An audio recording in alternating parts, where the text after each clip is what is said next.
Chamiot, bonjour. Bonjour. Vous êtes président de Delta Save-Argent, une communauté de communes du pays du Bocage-Bressuiret.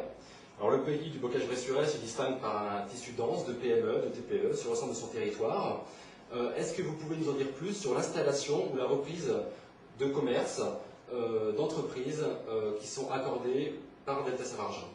Alors Delta Save-Argent est donc une des deux communautés de communes du pays du Bocage-Bressuiret, et de manière très significative, la compétence économique est exercée en direction des entreprises. Alors, sous trois grands chapitres environ.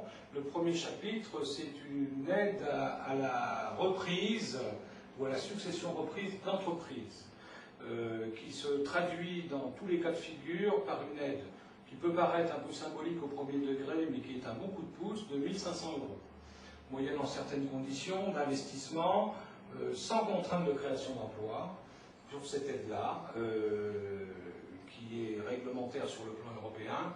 Donc ça, c'est la première aide. La deuxième aide très importante sur la communauté de communes en direction des entreprises, c'est une aide à l'immobilier d'entreprise, toujours dans les contraintes réglementaires et françaises et européennes. Et cette aide à l'immobilier se traduit généralement par un montant de 10% du montant de l'investissement immobilier de l'entreprise.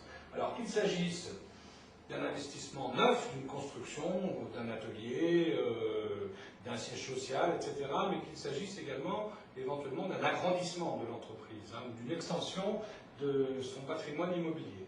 Donc voilà les aides qui sont très clairement identifiées, sur lesquelles on y met des sommes significatives. Et ces aides sont accompagnées après ou complétées par tout le réseau Access mis en place par la région Poitou-Charentes, où on est porte d'entrée des aides publiques vis-à-vis des entreprises. Alors ça veut dire aussi qu'on joue un rôle extrêmement important et dynamique, je l'espère, sur les aides que peut apporter la région, les aides que peut apporter le Conseil général, etc. Par Cofaris, les aides, les cautionnements d'emprunt des entreprises, etc. Ça veut dire qu'on fait un accompagnement de A jusqu'à Z pour éviter à l'entreprise d'avoir plusieurs interlocuteurs. On coordonne tout ça. Alors, au niveau du paysage économique, il est rare de ne pas avoir d'entreprise ou de zone économique ou d'activité sur une commune du pays du Bocage-Bressuiret et en particulier sur Delta Save-Argent. Alors, quelle est la particularité et le développement qui est fait au niveau des zones d'activité, des parcs d'activité sur la communauté de communes?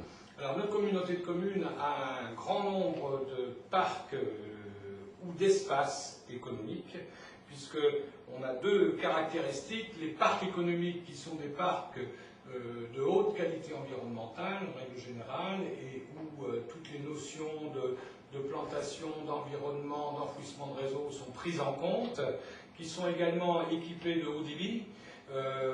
Et ça, j'allais dire, c'est un petit peu le dessus du panier de ce qu'on peut proposer. Et ensuite, nous avons les espaces économiques qui sont toujours des zones économiques. J'aime pas trop le terme de zone, parce que zone, ça fait un peu zonard, et c'est quelque chose qui me paraît un peu péjoratif dans la dénomination, mais ce sont donc là des espaces qui sont de dimension un peu plus petite et qui ont une fonction un peu plus locale au sein de la communauté. L'ambition du parc est beaucoup plus déterminante que celle de l'espace économique. Alors l'ensemble des surfaces disponibles aujourd'hui est environ de 150 hectares, donc ce qui est quand même relativement important. L'activité économique de notre territoire nécessite ça, parce qu'on a un tissu très dense, malgré notre caractéristique rurale, d'entreprises ou de TPE, puisqu'on a sur notre territoire 900 entreprises de recensées, dont seulement 10 qui font plus de 100 salariés. Donc ça veut dire qu'il y en a un très grand nombre de petites, mais c'est ce qui fait notre maillage et notre caractéristique, et on y tient beaucoup.